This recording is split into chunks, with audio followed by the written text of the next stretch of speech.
बाळासाहेबांच्या तमाम शिवसैनिकांना तुमच्या ह्या अनिश गाढवेचा, बाळासाहेबांच्या लहानशा शिवसैनिकाचा आणि शिवसेनेच्या प्रवक्त्याचा मानाचा जय महाराष्ट्र. शिवसैनिकांनो, शिवसेना एक वादळ या तुमच्या हक्काच्या व्यासपीठाला, या एका लहानशा युट्यूब प्रबोधन माध्यमाला, शिवसेनेच्या विचारांवर चालणाऱ्या युट्यूब प्रबोधन माध्यमाला तुम्ही सर्व शिवसैनिकांनी लाखोंच्या संख्येने सबस्क्राईब जरूर करावं, ही तुम्हा सर्वांना विनंती करतो.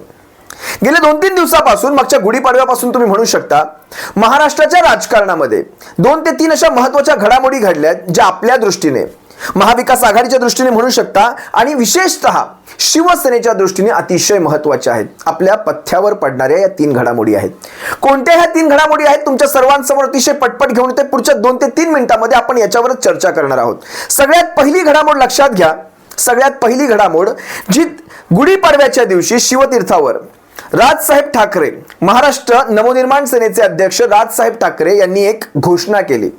बिनशर्त, ज्याला मी डील शर्त म्हणत असतो, या बिनशर्त पाठिंबा ही सगळ्यात पहिली आणि महत्त्वाची घोषणा, ज्याच्यामुळे महाराष्ट्रामध्ये जवळपास 8 ते 9 लोकसभांच्या ठिकाणी शिवसेनेचा फायदा होतोय. 8 ते 9 लोकसभा म्हणजे मुंबईतल्या 6 असतील, ठाणे, कल्याण, भिवंडी किंवा आसपासच्या 2 ते 3 जागा. पालघर, मला पालघरचं तितकं वाटत नाही, पण ठाणे, कल्याण, भिवंडी आणि त्याच्यानंतर नाशिक आणि संभाजीनगर, या अशा 8 ते 9 ठिकाणी जवळपास या बिनशर्त पाठिंब्यामुळे शिवसेनेचा मोठ्या प्रमाणावर फायदा होणार आहे.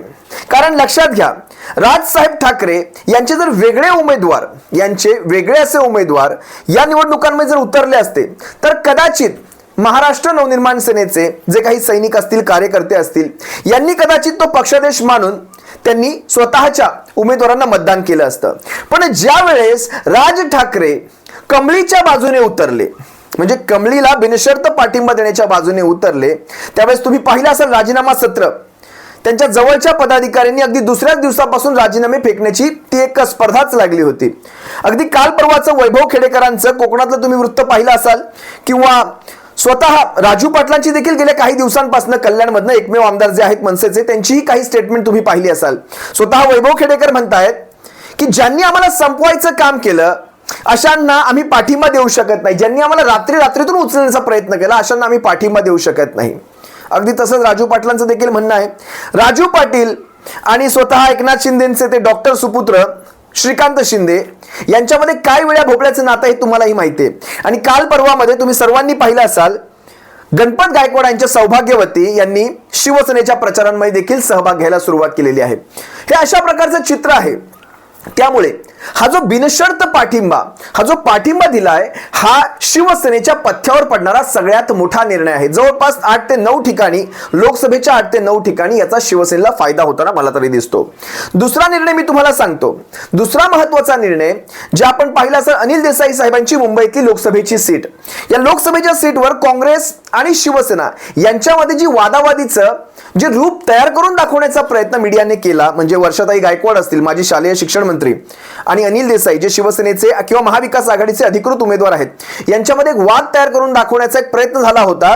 आज त्या वादावर एक पडदा पडलेला आहे. स्वतः महाविकास आघाडीच्या त्या प्रचार सभेमध्ये असेल, शिवालयातल्या त्या पत्रकार परिषदेत असेल, तुम्ही स्वतः पाहिलं असाल, महाविकास आघाडीच्या पत्रकार परिषदेत मुंबईतनं स्वतः वर्षाताई गायकवाड आणि अनिल देसाई साहेब यांनी एकत्रितपणे त्या पत्रकार परिषदेला सामोरे गेलेले आहेत. त्यामुळे मुंबईतल्या ह्या जागेवर जे काही मळवट, काय म्हणतात ते, मळब जमा झालं होतं, ते मळब आता दूर झालेलं आहे. हा दुसरा महत्वाचा निर्णय. कारण एक जागा शिवसेनेसाठी, महाविकास आघाडीसाठी एक जागा अतिशय महत्वाची आहे. एकाही जागेच्या बाबतीत आपण रिस्क घेऊ शकत नाही, कारण हा क्षण, ही वेळ अतिशय महत्वाची आहे. तिसरी गोष्ट मी तुम्हाला आज सांगतोय. तिसरी महत्वाची गोष्ट जी आजच तुम्ही सर्वांनी पाहिली असेल, काही वेळापूर्वीच आपला व्हिडिओ देखील त्याच्यावर आलेला आहे.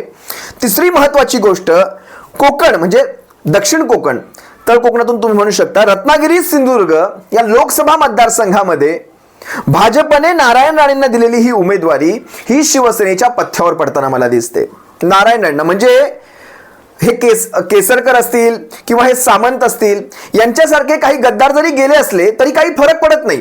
लक्षात घ्या, शिवसेना अतिशय भक्कम आहे तिथे. पण चाल कशी करणार होते पहा. चाल अशा प्रकारची झाली असती, शिवसैनिकांना शिवसैनिकांमध्ये भिडवण्याचं हे एक षडयंत्र ठरू शकलं असतं. पण तिथे यांनी नारायण राणेंना उमेदवारी देऊन, आजच मला वाटतं विनायक राऊत साहेबांचं देखील एक स्टेटमेंट आहे. विनायक राऊत साहेब म्हणाले, देवच पावला, काही फरक पडत नाही. नारायण राणेंची उमेदवारी दिल्यानंतर हा विजय सोपा केला गेला. विनायक राऊत साहेबांची ती जिंकण्याची हॅट्रिक करण्याची ती संधी अतिशय सोपी केली गेली आणि त्याच सोबत यांची हॅट्रिक विजयाची आणि नारायण राणेंची हॅट्रिक असणार आहे पराभवाची. सलग तिसरा पराभव असणार आहे. कारण तुम्ही लक्षात घ्या, मुलाचा 2 वेळा पराभव, नारायण राणेंचा 2 वेळा पराभव आणि ती शक्ती भारतीय जनता पक्षामध्ये शिवसेनेशिवाय येऊ शकत नाही. स्वतः सोबत घेतलेलं जे लोढणं आहे, ज्याला मी लोढणं हा शब्द वापरतो, लोढणं तुम्हाला माहित असावं, किंवा जनावरांच्या किंवा गाई म्हशींच्या गळ्यामध्ये एक लाकूड बांधलं जातं 2 पायांच्या मधोमध, बरोबर, की त्यांनी जास्त वेगात पळू नये किंवा काही नुकसान करू नये त्यासाठी. अशा प्रकारचं त्याला लोढणं म्हणतात. ते लोढणं घेऊन चालणं हे त्या गुरांसाठी अतिशय कष्टाचंच काम असतं म्हणा. अशा प्रकारचं हे जे लोढणं घेऊन भारतीय जनता पक्ष फिरतोय, 2-2 लोढणी गळ्यात घालून फिरतोय, त्यातल्या एका लोढण्याच्या हातामध्ये ती लोकसभेची ती जागा देणं हे भारतीय जनता पक्षाला काही रुचलं नसावं. कारण त्यांना माहिती आहे, जर ही जागा या शिंदे टोळीला गेली आणि पराभव अतिशय बिकट झाला तर भविष्यामध्ये लोकसभेच्या नंतर ज्या येणाऱ्या विधानसभा आहेत त्या विधानसभेच्या निवडणुकांमध्ये याचे पडसाद उमटणार आहेत सर्वत्र. कमीत कमी या लोकसभेमध्ये भले नारायण राणे पडणार असतील, पण लोकसभेमध्ये आपल्याला पॉकेट्स कळतात, कुठल्या विधानसभा क्षेत्रांमध्ये किती आपलं प्राबल्य आहे, त्याप्रमाणे पुढे रणनीती करायची असते. त्यामुळे जास्तीत जास्त लोकसभा लढवून आपल्याला आपले पॉकेट्स पडताळून पाहता येतात. हीच त्यामागची एक चाल असते.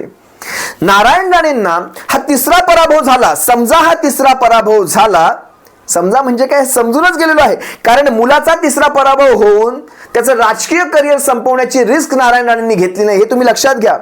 निलेश राणेला ती जागा ते देऊ शकले असते. अशी भांडाभांडी करून यांच्याकडे जागा काढून घेतलेलीच आहे. निलेश राणेला देऊ शकले असते, पण निलेश राणेला न देता स्वतःकडे ठेवली. कारण शेवटी पुत्रप्रेम असतं, स्वतःचं ते पुत्रप्रेम ज्यावेळेस उद्धव साहेबांनी दाखवलं तर मात्र ते वंशवाद काय म्हणतात, ते वंशावळ वगैरे काय काय शब्द वापरले ह्यांनी. पण निलेश राणेला ही जागा देऊन त्यांचं राजकीय करिअर संपवण्याची रिस्क नारायण राणेंनी घेतली नाही, पण स्वतःचं राजकीय करिअर मात्र संपवलं. यावेळेस या राणेंचा राजकीय अंत आपण सारे शिवसैनिक मिळून करूयात. हे 3 निर्णय जे झालेले आहेत अतिशय पथ्यावर पडणारे आहेत. आता त्यापुढे मी ज्या गोष्टी तुम्हाला सांगतोय त्या बारीक ऐका. शिंदे गट नावाच्या या टोळीचा आता अस्त जवळ आलेला आहे. म्हणजे एखाद्या गोष्टीची कशी मॅन्युफॅक्चरिंग डेट असते तशीच त्याची एक्सपायरी डेट देखील असते. आणि शिंदे गट नावाच्या ह्या प्रोडक्टची, भारतीय जनता पक्षाने जन्माला घातलेल्या ह्या प्रोडक्टची एक्सपायरी डेट तुम्हाला सांगतो 4 जून आहे. 4 जूनला ज्यावेळेस हा संध्याकाळपर्यंत निकाल आलेला असेल आणि हा शिंदे गट 0च्या आसपास असेल, ज्या काही 6-7 जागा भारतीय जनता पक्षाने वायाला घालवलेल्या आहेत, त्या 6-7 जागांवर ज्यावेळेस हा भारतीय जनता पक्ष पाहिल हे 0वर आहेत, त्याच ठिकाणी यांचं मुख्यमंत्री पद गेलेलं असेल. कारण आता बघा, शेवटी तुम्हाला सांगतो बऱ्याच गोष्टी याच्यामध्ये घडलेल्या आहेत. शिंदे गटातल्या सर्वात जास्त नेत्यांनी जर एक फॅक्टर तुम्हाला सांगितला तर मराठा आरक्षण असेल, या सर्वांमध्ये अंगावर घेण्याचं काम केलेलं आहे. महाराष्ट्रातल्या जवळपास 4-4.5 कोटी मराठ्यांना अंगावर घेण्याचं काम तुम्ही पाहिलं असाल.